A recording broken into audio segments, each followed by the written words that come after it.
Hello mga kabes. Welcome at welcome back sa Ilocanos Best. Sala sa lamig, sala sa init. Ganito ang weather namin dito sa Winnipeg.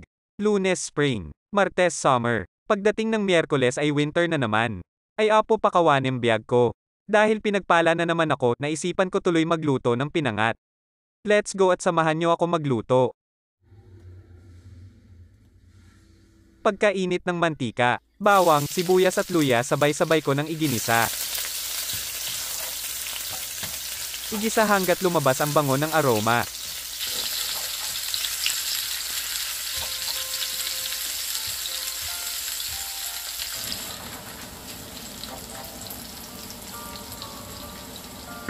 Pagkaamoy ko ng aroma, 2 kamatis na mamula-mula ibinagsak ko na.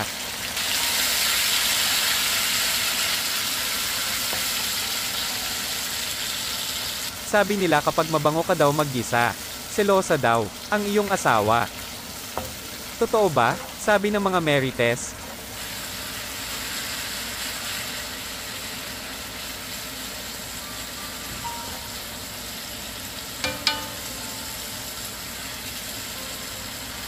Pag ganito na ang itsura ng kamatis, kamyas na galing pa ng Pinas na matagal ng pitas ay isusunod ko na.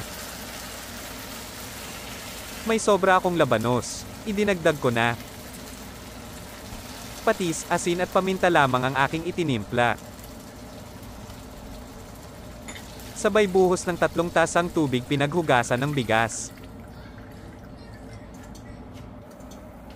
Bago ilagay ang bangus, bigyan ng isang magandang halo habang kumukulo.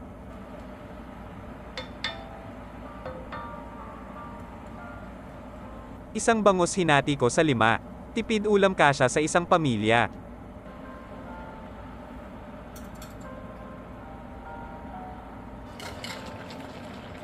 Pare, binaliktad ko na.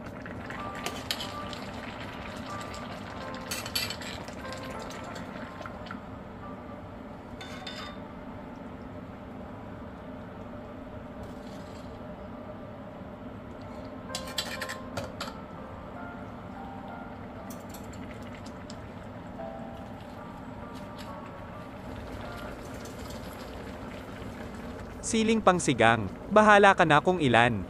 Talbos ng kamote na isang bungkus na very fresh. Buti pa ang talbos ng kamote nakasakay na ng eroplano kasi galing pa siya ng Vietnam. Ikaw bes? Kapag nagustuhan nyo ang video na to, huwag kalimutan mag-like, share, follow or subscribe. Para updated kayo sa mga susunod pang mga videos. Maraming salamat. Ganito ka din ba magluto ng pinangat? Halina at kain tayo. Salamat sa panonood. Hanggang sa muli.